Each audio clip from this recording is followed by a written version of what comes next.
તો આજે આપણે બનાવીશું શ્રાવણ સ્પેશિયલ એટલે કે રાજસ્થાની સ્પેશિયલ સ્વીટ એવું ઘેવર. તો આમ તો થોડું હાર્ડ છે બનાવવામાં, પણ અમુક ટિપ્સનું ફોલો કરીશું તો બહુ ફાઇન થશે. તો હું તમને બે રીતે શીખવીશ. તો મેં મિક્સરનો બાઉલ લીધો છે જે નાનો આવે છે, એમાં હું 4 ચમચી ઘી એડ કર્યું, સાથે 4 બરફના ક્યુબ એડ કર્યા.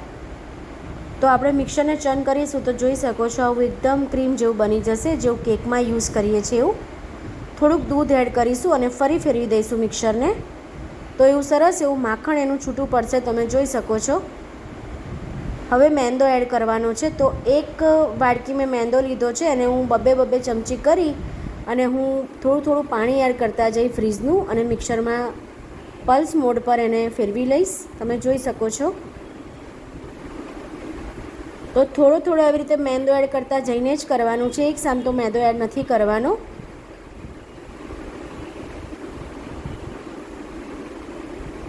તો જો એક સામ તો મેંદો એડ કરશો ને તો તમારું જે બેટર છે ને એ બિલકુલ સારું નહીં બને. લાસ્ટમાં આપણે 1 ચમચી ચણાનો લોટ એટલે કે બેસન એડ કરી અને થોડું ફ્રીજનું પાણી એડ કરી અને આવી રીતેનું બેટર બનાવી લઈશું. તો 1 કપ કે 1 વાડકી મેંદો હોય તો 1.5 કપ જેવું પાણી જાય, એકદમ ચીલ્ડ એવું ઠંડુ.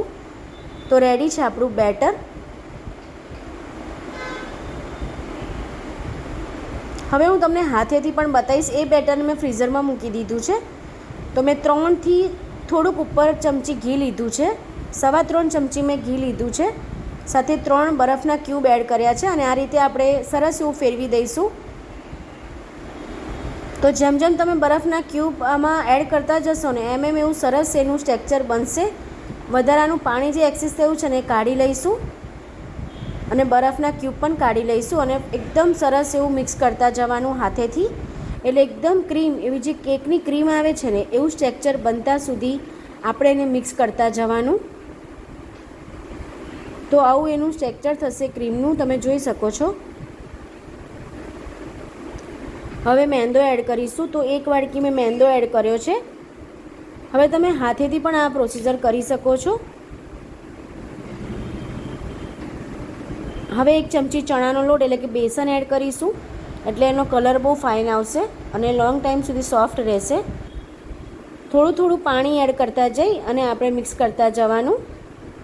તો પાણી એટલું ધ્યાન રાખવાનું છે, આપણે એકદમ ચીલ્ડ એવું બરફનું જ પાણી લેવાનું છે આખી પ્રોસીજરમાં. જો સહેજ પણ આ બેટર આપણું ગરમ થયું તમારું તો તમારું ઘેવર બિલકુલ સારું નહીં થાય, તૂટી જશે. તો 1 કપ મેંદો હોય ને તો 1.5 કપ પાણી ઇનફ છે. પછી તમારે એ પ્રમાણે એડ કરતા જવાનું. બહુ જાડું નહીં અને બહુ પાતળું નહીં એવું બેટર આપણે રાખવાનું. થોડુંક મેં લીંબુ નીચવ્યું છે. હવે એક વાસણમાં આપણે એને સ્ટ્રેનર હોય ને કાણાવાળી ગળણી, એનાથી આપણે ગાળી લઈશું. એમાં થોડાક લમ્સ આવે ને એ આવી જાય ગળણીમાં, એટલે એકદમ આપણું સોફ્ટ એવું બેટર બનીને રેડી છે. તમે આ રીતે ડીશમાં બરફના ક્યુબ મૂકી અને મૂકી રાખો છો. તો આને છે ને ફ્રીઝરમાં મૂકી દઈશ. 2 બાઉલમાં ડિવાઈડ કરી અને ફ્રીઝરમાં મૂકી દઈશ. તો જેમ તમારે બનાવવાનું હોય ને એમ તમારે કાઢી અને ઘેવરને બનાવવાનું રહેશે. હવે મેં ફ્રીઝરમાં મૂકી દીધું છે. ત્યાં સુધી આપણે ચાસણી બનાવી દઈશું. તો 1 વાડકી મેં ખાંડ લીધી છે, અડધું વાડકી પાણી લેવાનું.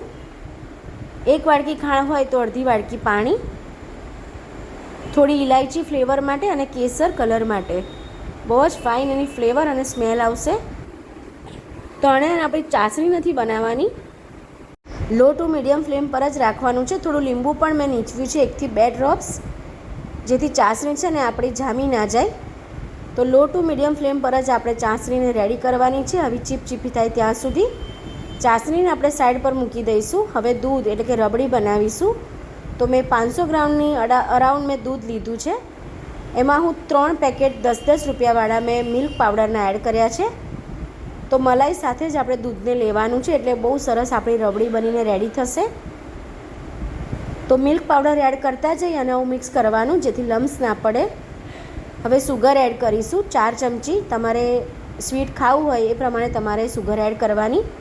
તો કેસર અને ઇલાયચી પણ મેં એડ કરી છે, જેની ફ્લેવર અને સ્મેલ ફાઇન આવશે. હવે મેં એ ઠંડુ થાય એટલે ફ્રીઝરમાં મૂકી દીધી છે રબડીને. તો સોસની બોટલમાં અને ચમચીથી બંનેથી તમે ઘેવરને બનાવી શકો છો. હવે હું એક વાસણમાં મેં આવી રીતે બરફના ક્યુબ લીધા છે અને બેટર જે મેં મિક્સરમાં બનાવ્યું હતું એ હું લઈશ. એકદમ હાઈ તેલ કે ઘી તમે લઈ શકો છો, હાઈ ફ્લેમ પર જ આપણે કરવાનું છે. જો તેલ ઠંડુ હશે ને તો ઘેવર તૂટી જશે અને બિલકુલ સારું નહીં બને. એટલે હાઈ ફ્લેમ અને જે તમે બેટર કરો ને એકદમ ચીલ્ડ હોવું જોઈએ. થોડું થોડું એડ કરતા જવાનું. તો આવા રીતે 2 થી 3 ડ્રોપ્સ તમે એડ કરો અને આવી રીતે બબલ્સ આપણા થોડા ઠંડા થાય ને પછી આપણે બીજું બેટર એડ કરવાનું.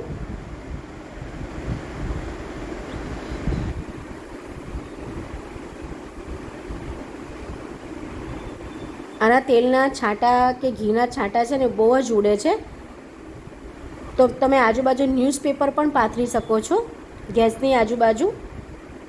તો લાસ્ટમાં આપણે આવું વેલણથી સર્કલમાં આપણે સ્પેસ કરતા જઈશું.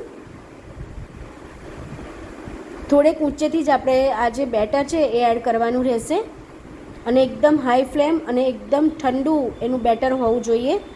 તો વાવ, તમે જોઈ શકો છો કેટલું સરસ જાળીદાર આપણું ઘેવર બન્યું છે.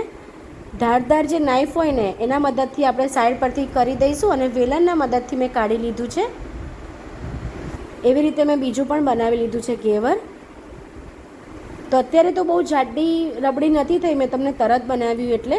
તો તમે ફ્રીજમાં મૂકી અને રબડી કમ્પ્લીટ જાડી અને સરસ થાય પછી તમે સર્વ કરશો ને તો ઘેવરની બહુ જ મજા આવશે ખાવાની. પિસ્તા એડ કરીશું, સર્વ કરીશું. તો આ રીતે તમે અમુક ટિપ્સનું ધ્યાન રાખશો ને તો બહુ જ ફાઇન એવું ઘરે ઘેવર બનીને રેડી થશે. તો મેં જે હાથેથી ક્રશ કરેલું મેં તમને હાથેથી બતાવ્યું ને એ બહુ જ મસ્ત થશે ઘેવર. તો અડતામાં જ ટચ કરતાં જ આપણું ઘેવર તૂટી જાય છે. થેન્ક યુ ફ્રેન્ડ્સ, આ રીતે જલ્દી ટ્રાય કરજો. Thank you for watching friends. Thank you so much. Thank you friends.